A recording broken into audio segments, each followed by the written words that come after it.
নমস্কাৰ, মই সূৰ্য শইকীয়া। আপোনালোকে চাই আছে খাটাং সংবাদ। এই মুহূৰ্তত আন এক খবৰ আপোনালোকৰ বাবে লৈ আহিব বিচাৰিছোঁ।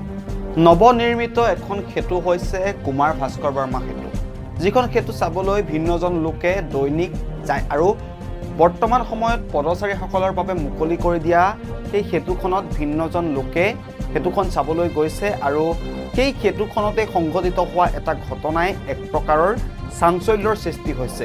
সকলোৱে জ্ঞাত ইছলাম ধৰ্মাৱলম্বী লোকসকলৰ পবিত্ৰ ৰমজান মাহ চলি আছে আৰু সেই ৰমজান মাহৰ সময়তে নৱনিৰ্মিত কুমাৰ ভাস্কৰ বৰ্মা সেতুৰ ওপৰত একাংশ ইছলাম ধৰ্মাৱলম্বী লোকে ইফতাৰ পাৰ্টি কৰিছে আৰু যাক লৈ এতিয়া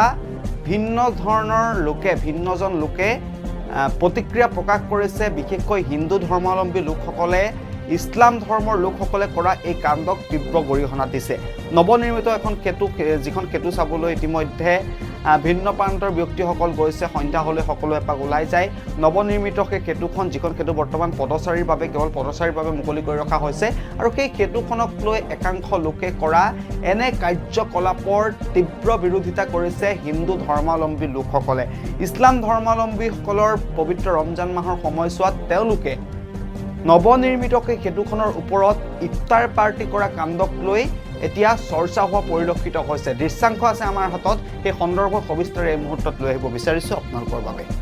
আমি দৃশ্যাংশ দেখাইছোঁ, এয়া চাওক, এয়া কুমাৰ ভাস্কৰ বৰ্মা সেতুৰ দৃশ্য আৰু এই সেতুখনৰ মাজতেই ইফতাৰ পাৰ্টি কৰিছে একাংশ ইছলাম ধৰ্মাৱলম্বী লোকসকলে আৰু ৰাইজৰ ধৰ্মীয় ভাৱনাত আঘাত সানি কুমাৰ ভাস্কৰ বৰ্মা সেতুৰ মাজত কেইগৰাকীমান ইছলাম ধৰ্মাৱলম্বী লোকে মুকলিকৈ ইফতাৰ কৰাক লৈ বিতৰ্কৰ সৃষ্টি হৈছে আৰু বৰ্তমান পদচাৰীসকলৰ বাবে মুকলি কৰি ৰখা কুমাৰ ভাস্কৰ বৰ্মা সেতুত এনেকৈ মুকলিকৈ ইফতাৰ কৰা কাৰ্যই বহুজনক এতিয়া অপ্ৰস্তুত কৰি তুলিছে।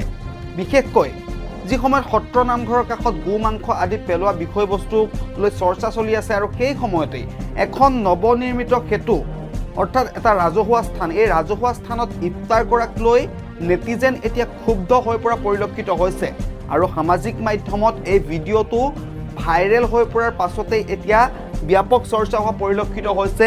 হিন্দু ধৰ্মাৱলম্বী লোকসকলে এই কাণ্ডক তীব্ৰ বিৰোধিতা কৰিছে আৰু কোনো লোকে কৈছে যে বিভিন্ন ধৰ্মাৱলম্বী লোকে সেই সময়ত সেই সেতুখনৰ ওপৰত খোজকাঢ়ি ফুৰে আৰু তাৰ মাজতেই এনেকৈ ইফতাৰ কৰা কাণ্ডই ৰাইজৰ মাজত ধৰ্মীয় ভাৱনাত আঘাত কৰাৰ লগতে ৰাজহুৱা স্থান, এখন সেতু যিহেতু ৰাজহুৱা স্থান ৰাইজৰ বাবে মুকলি কৰা হৈছে, সেই স্থানত এনেকৈ ইফতাৰ পাৰ্টি কৰাটো এক প্ৰকাৰৰ অপৰাধ বুলি ভিন্নজন লোকে মন্তব্য কৰা পৰিলক্ষিত হৈছে। দৃশ্যাংশ আপোনালোকে ভালদৰে চাওক, ৰমজান মাহ চলি আছে।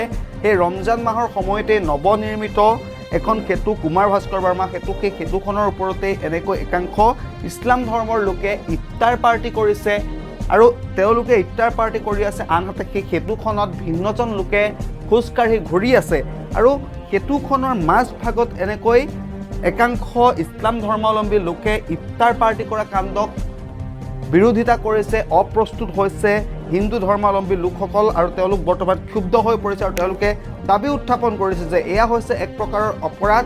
ৰাজহুৱা স্থান, এখন সেতু যিহেতু ৰাজহুৱা স্থান, সেই ৰাজহুৱা স্থানত এনেকৈ ইছলাম ধৰ্মাৱলম্বী লোকসকলে মুকলিকৈ ইফতাৰ কৰা কাণ্ডক তীব্ৰ গৰিহণা দিছে হিন্দু ধৰ্মাৱলম্বী লোকসকলে।